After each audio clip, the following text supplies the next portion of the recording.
তা নিয়ে তার একগুচ্ছ অভিযোগ দিল্লির ইলেকশন কমিশনে আজকে অভিষেক বন্দ্যোপাধ্যায়। অভিযোগ কেন হচ্ছে অভিষেক ব্যানার্জি? ভুয়ো নামগুলো কাটা হয়েছে বলে অভিযোগ? মৃত ব্যক্তি, ডুপ্লিকেট, শিফটেড, রোহিঙ্গা অনুপ্রবেশকারীর নামগুলো কাটা হয়েছে বলে অসুবিধা হচ্ছে?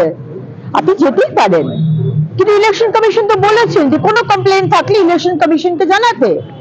কোন জীবন্ত ভোটার যে বেঁচে আছেন তার নামটা কাটা হয়েছে, আপনি ইলেকশন কমিশনকে কমপ্লেন করুন, আপনি আদালতে যেতে পারেন। কিন্তু আপনারা যদি মনে করেন অভিষেক ব্যানার্জি, যে আপনি দুদিন আগে ভার্চুয়াল মিটিং এ যেটা বলেছেন আমরা শুনলাম, যে এতগুলো নাম কাটা হলে তৃণমূলের অসুবিধা হয়ে যাবে, এখন সেই অসুবিধা তো আমরা ঠিক করতে পারবো না। বাংলার মানুষকে ইলেকশন কমিশন একটি কনস্টিটিউশনাল বডি একটি স্বচ্ছ ভোটার রোল দেবেন। যারা আমাদের সুযোগ সুবিধাগুলো কেড়ে নিচ্ছিল এতদিন, তারা আর কাটতে পারবে না, কিন্তু আপনাদেরও সমর্থন থাকা দরকার। তাই আপনি যেতেই পারেন, তাতে কোনো অসুবিধা নেই, কিন্তু আপনি গোলাবাদ যে চেষ্টা করছেন, এসআইআর বন্ধ করার চেষ্টা করছেন, সেটা কিন্তু হবে না। কালকে কেন্দ্রীয় মুখ্যমন্ত্রী আবারও বললেন যে বিএলও 2 দের শুনানি কেন্দ্রে যেতে, মানে কোথাও কি শাসক দল চাইছে এই গোটা শুনানি পর্বটাকে ঘেঁটে দেওয়ার জন্য? তার বিষয়ে কি কোনো সন্দেহ আছে নাকি?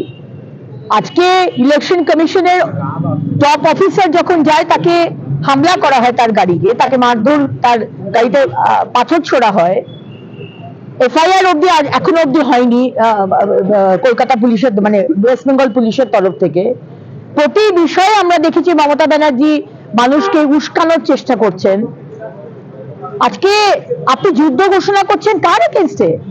আপনি ভারতীয় না পাকিস্তানি যে আপনি ভারতবর্ষের সংবিধানের এগেইনস্টে যুদ্ধ, সাংবিধানিক বডির এগেইনস্টে যুদ্ধ, গণতন্ত্রের এগেইনস্টে যুদ্ধ? সুতরাং বাংলার মানুষ বুঝছে যে আপনি কি করতে চাইছেন এবং কেন করতে চাইছেন। 2011 সাল থেকে আপনারা কিভাবে ভোটে জিতেছেন, এই যে 55 লক্ষ নাম বাদ গেছে এবং আরো বাদ যাবে, মানে ছবিটা পুরো পরিষ্কার। কালকে কেন্দ্রীয় স্বরাষ্ট্রমন্ত্রী একটা অভিযোগ করলেন, মুখ্যমন্ত্রী তিনি উপস্থিত থাকেন না, অনুযোগের সুরে কি বললেন? উল্টো দিকে মুখ্যমন্ত্রী যে ভাষায় নাম না করে দুঃশাসন বলে কেন্দ্রীয় স্বরাষ্ট্রমন্ত্রীকে এরপর পাল্টা আক্রমণ করলেন, কি বলবেন এই বিষয়ে? দেখুন, আজকে পশ্চিমবঙ্গে বিজেপি সরকার তো আসছে, এটা তো গ্যারেন্টি, এটা নিশ্চিত, এটা জলের মতো পরিষ্কার। কিন্তু আমরা বলছি না যে পশ্চিমবঙ্গকে বাঁচাতে হবে, এইটা আরেকটা কারণ।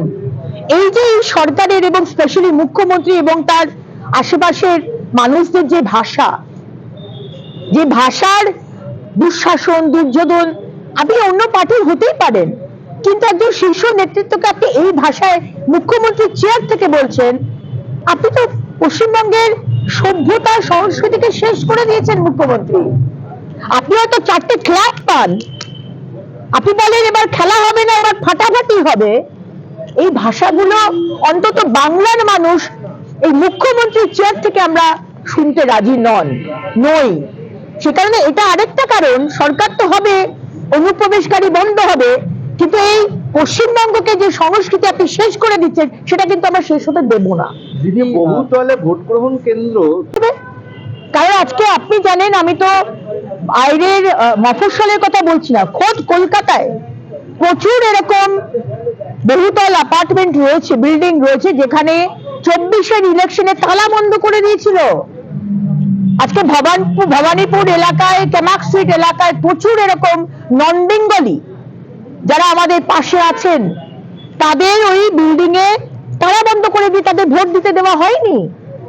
এবং আজকে যাতে ভোট গ্রহণ কেন্দ্র না হয় এই বিল্ডিং এর ভেতরে, মমতা ব্যানার্জি অলরেডি স্ট্র্যাটেজি শুরু করে দিয়েছেন। আজকে বিল্ডিং এর অ্যাপার্টমেন্টের সেক্রেটারি বা কমিটিকে দিয়ে চিঠি লেখাচ্ছেন যে আমাদের এখানে ভোট গ্রহণ কেন্দ্র দরকার নেই। সুতরাং আমরা বুঝতে পারছি মুখ্যমন্ত্রী সঠিকভাবে যাতে ইলেকশন না হয়, মানুষ যাতে ভোট দিতে না পারে, ভুয়ো ভোটার, রোহিঙ্গা, অনুপ্রবেশকারী, মৃত, শিফটে, তারা যাতে থাকে এবং তাদেরকে দিয়ে আপনার ক্যাডাররা ভোট দিবেন, অ্যাপার্টমেন্টের মধ্যে বুথ কেন্দ্র হতে দেবেন না, এগুলো কেন আপনি করছেন? বাংলার মানুষের কাছে জলের মতো পরিষ্কার। দিদি, দুটো ঘটনা। কয়েক মাস আগে কালীগঞ্জে যে তামান্না মার্ডার হয়েছিল, গতকালকে তামান্নার মা আত্মহত্যা করার চেষ্টা করেছেন, বলছেন যে 24 জন অভিযুক্ত, 10 জনকে ধরেছে পুলিশ, বাকিদেরকে ধরছে না, তারা ঘুরে বেড়াচ্ছে।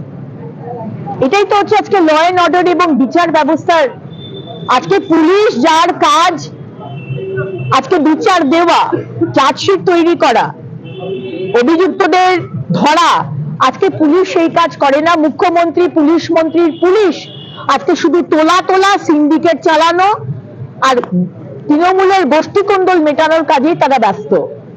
যত একজন মা তার সন্তানকে হারিয়েছে, 24 জন চোখের সামনে আজকে ফটকা ফাটাতে ফাটাতে, বোম ফাটাতে ফাটাতে তার মেয়ের মৃত্যু হলো, কিন্তু তার কোনো বিচার নেই।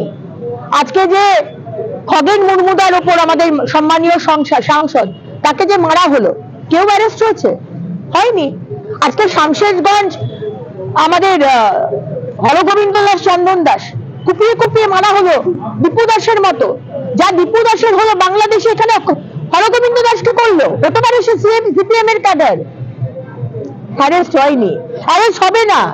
এবং আজকে যদি পশ্চিমবঙ্গে বিজেপি না আসে, যারা সেকুলার বাঙালি রয়েছেন, তারা এবার বিচার করার সময় এসে গেছে যে আপনারা কিভাবে বাঁচবেন। বাড়ি থেকে টেনে নিয়ে গিয়ে আপনার স্ত্রী, আপনার মা, আপনার সন্তানকে যখন জিহাদিরা অত্যাচার করবে, তখন আপনি বিবেচনা করবেন যে আপনার ডিসিশনটা ভুল ছিল না ঠিক ছিল। বাসন্তীতে